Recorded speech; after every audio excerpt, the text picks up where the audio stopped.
আল্লাহ সুবহানাহু ওয়া তাআলা সূরা আল ইসরা একটা চমৎকার ঘোষণা দিয়েছেন। তিনি বলেছেন, যার অর্থ হলো, আর আমরা বনি আদমকে সম্মানিত করেছি এবং তাদেরকে জলে এবং স্থলে তাদেরকে আমরা বাহনের ব্যবস্থা করে দিয়েছি এবং তাদেরকে পবিত্র খাদ্য রিজিক হিসাবে আমরা দান করেছি।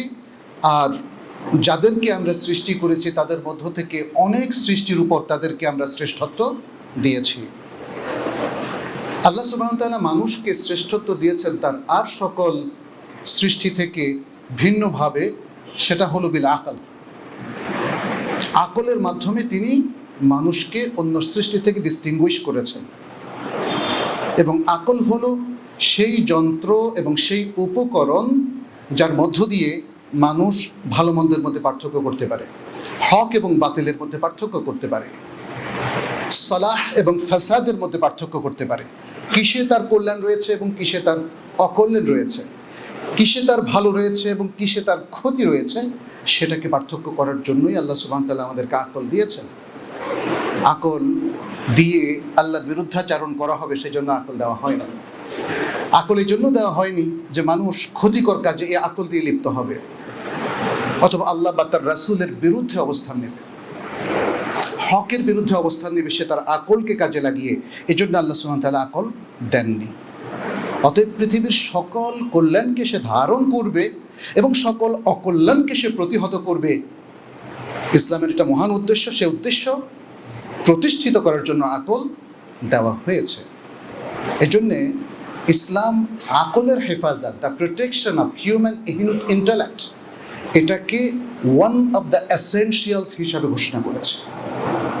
আরবিতে এটাকে বলা হয় আদ-দারুরিয়াত আল খামস। আদ-দারুরিয়াত আল খামস।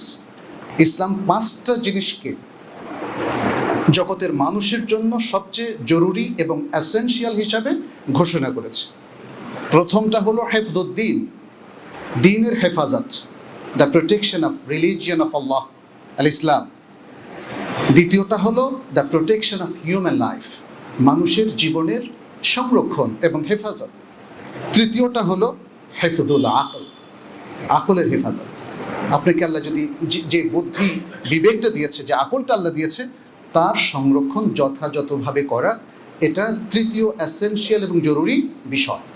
চতুর্থটা হলো হেফজুল মাল, the protection of the wealth, যে রিজিক, যে সম্পদ আল্লাহ দিয়েছেন তাকে যথাযথভাবে হেফাজত করা।